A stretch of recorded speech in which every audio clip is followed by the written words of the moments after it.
লালদিঘির ময়দান, লালদিঘির ঐতিহাসিক ময়দানে বাংলাদেশ জামাত ইসলামী চট্টগ্রাম মহানগর কর্তৃক আয়োজিত দেশব্যাপী ঘোষিত বিক্ষোভ কর্মসূচি বাস্তবায়নের লক্ষ্যে আয়োজিত মিছিল পূর্ব সমাবেশের সংগ্রামী বিপ্লবী সভাপতি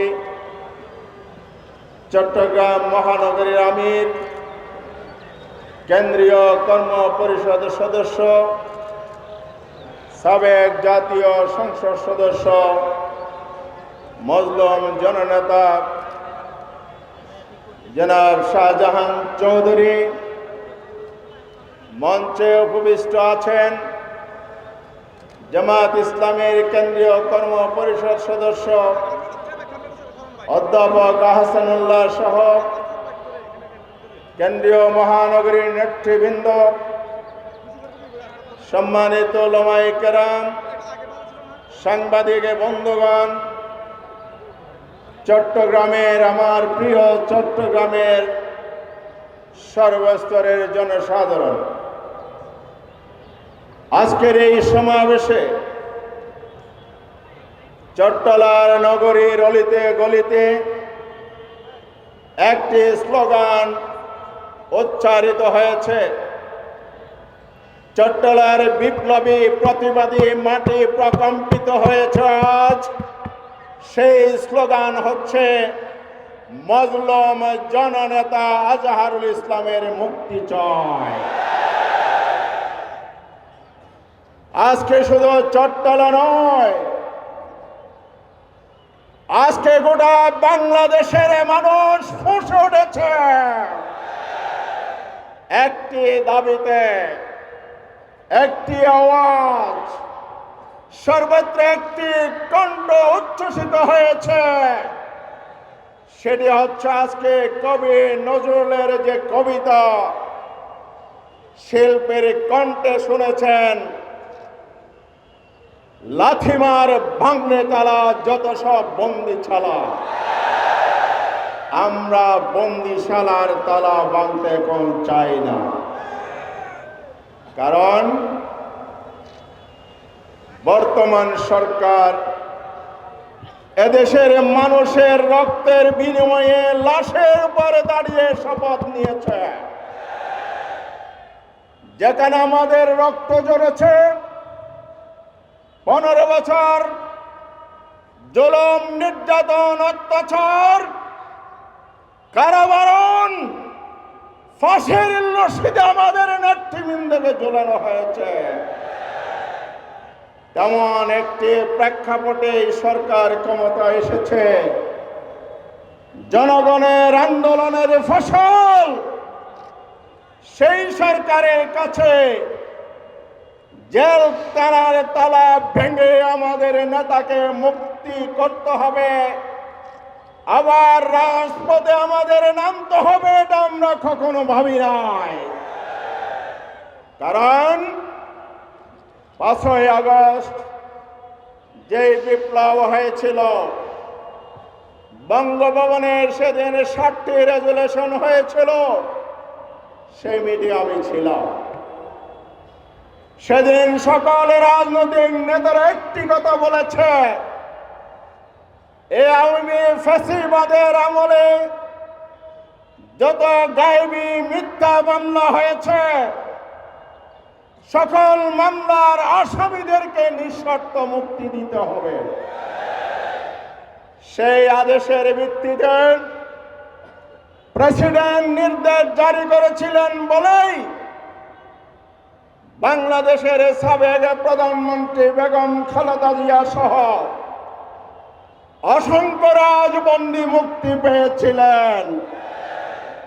যেই মুক্তির মূল ভিত্তি ছিল আমি ফ্যাসিস্টরা বিরোধী দলকে দমন করার জন্য মিথ্যা মামলা করেছিল, বিরোধী দল দমন করার জন্য গায়েবী মামলা দিয়েছিল।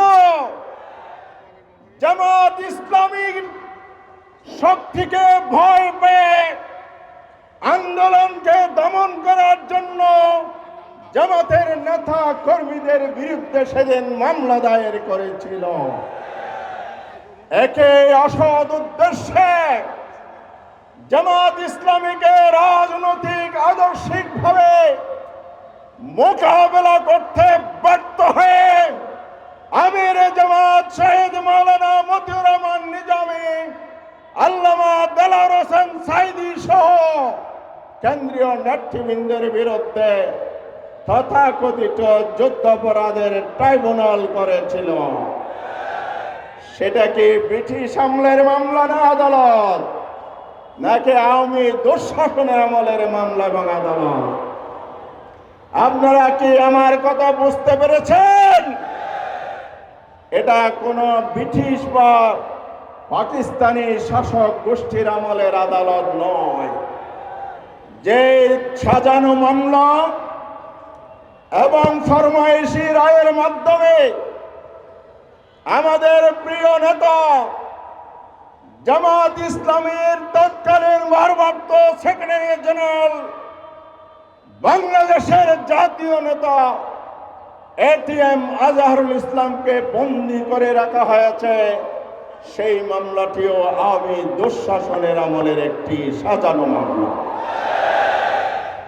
তাহলে সকল রাজবন্দী এবং নেতৃত্ব যদি সেদিনের আদেশের ভিত্তিতে মুক্তি পায়, আমাদের এই প্রিয় নেতা, জনগণের নেতা এটিএম আজহারুল ইসলাম কেন মুক্তি পেল না?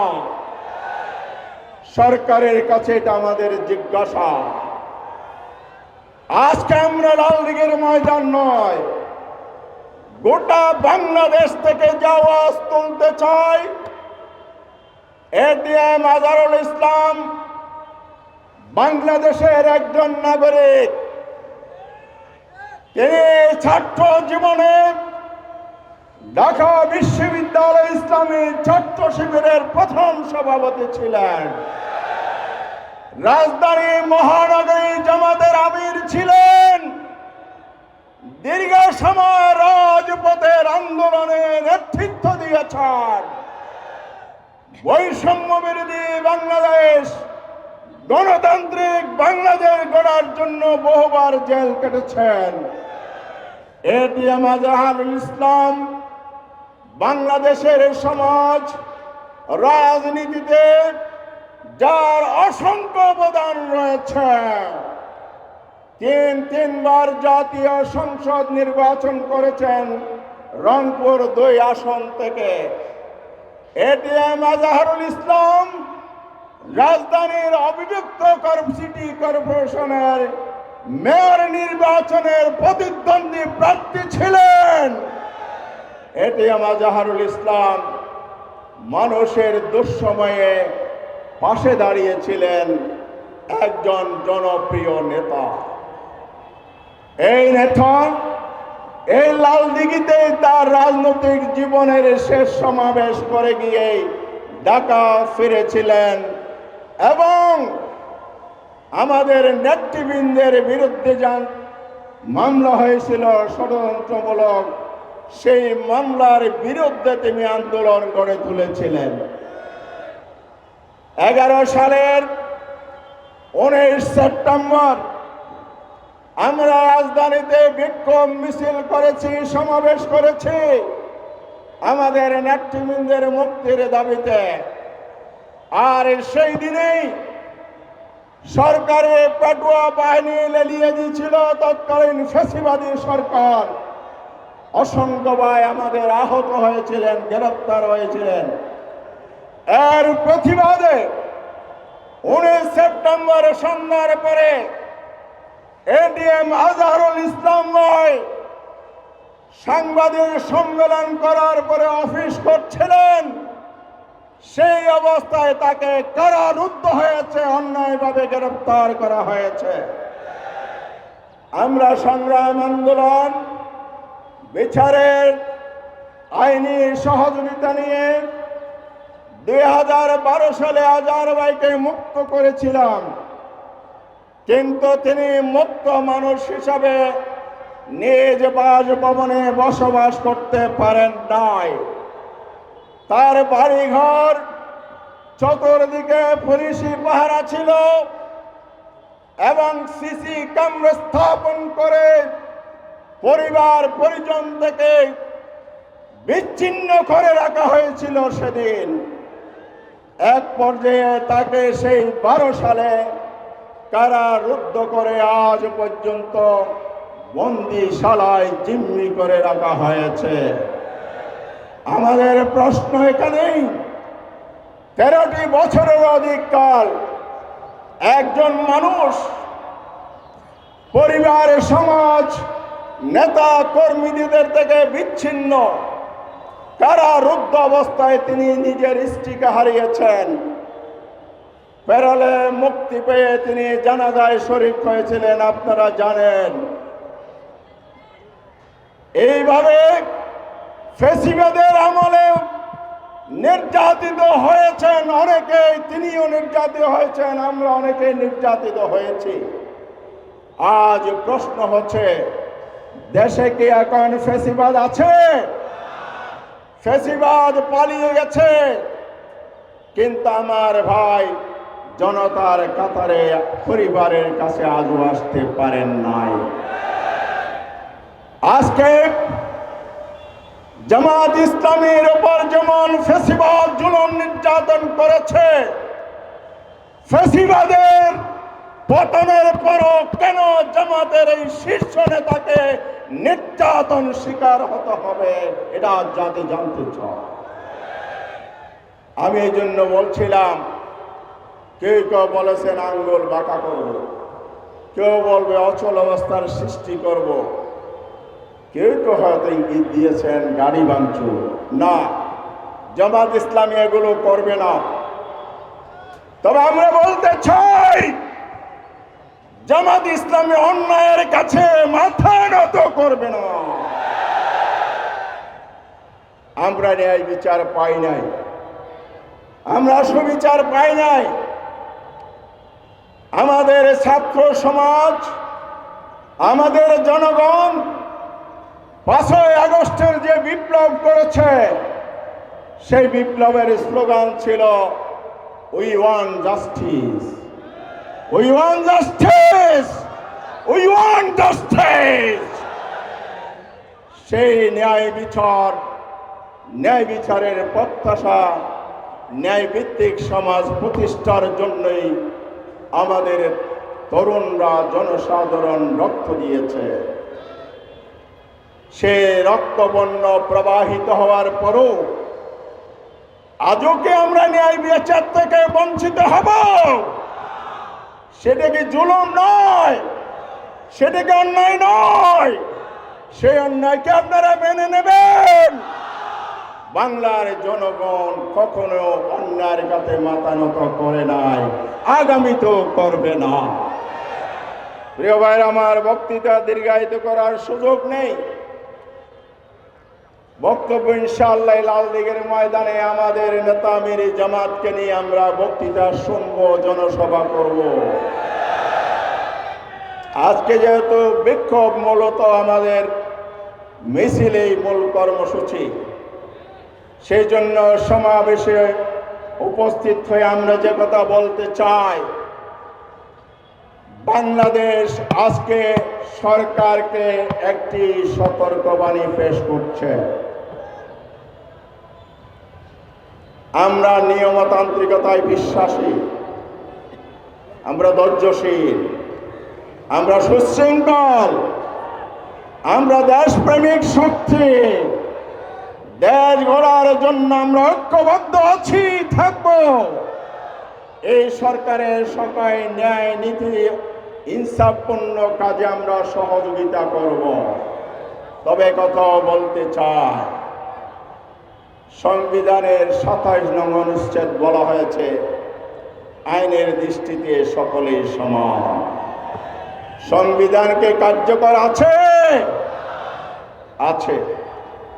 এই সংবিধানের শপথ নিয়েই প্রধান উপদেষ্টা, উপদেষ্টা মণ্ডলী, বিচারক, আদার্স যারা এই শপথের আওতায় পড়েন সকলেই শপথ নিয়েছেন। সেখানে আপনারা সংবিধান অনুসরণ করেন। আমাদের নেতা আজহারুল ইসলাম কেন আইনের দৃষ্টিতে সকলের সমান এই সুবিচার থেকে বঞ্চিত হলো? বাংলাদেশের মানুষ এই সংকেত দিতে চায়।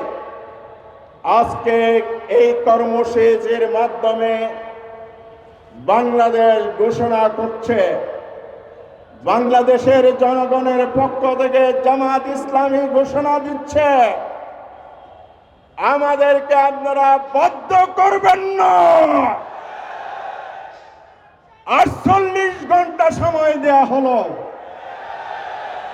আগামী 20 তারিখের মধ্যে আমাদের প্রিয় নেতাকে যদি বুকে জড়িয়ে ধরে মুক্ত মঞ্চে আনতে না পারে, গোটা বাংলাদেশ জুড়ে অব্যাহত লাগাতার কর্মসূচি শুরু হবে। আমাদের ধৈর্য পরীক্ষা করবেন না। আমরা অনেক ধৈর্য পরীক্ষা দিয়েছি। দেওয়ালে পিঠ থেকে গেলে পিছনে যাওয়ার জায়গা থাকে না। সুতরাং বাংলাদেশ ফুঁসে ওঠার আগে, উত্তাল তরঙ্গমালা আন্দোলনের ঢেউ বাংলাদেশে ছড়িয়ে পড়ার আগে আপনাদের শুভবুদ্ধির উদয় হোক। আজহার ভাইয়ের মুক্তি চাই, অবিলম্বে মুক্তি দিতে হবে। একথা বলে শেষ করছি। আল্লাহ হাফেজ। বাংলাদেশ জিন্দাবাদ। চট্টগ্রাম বীর চট্টলা জিন্দাবাদ।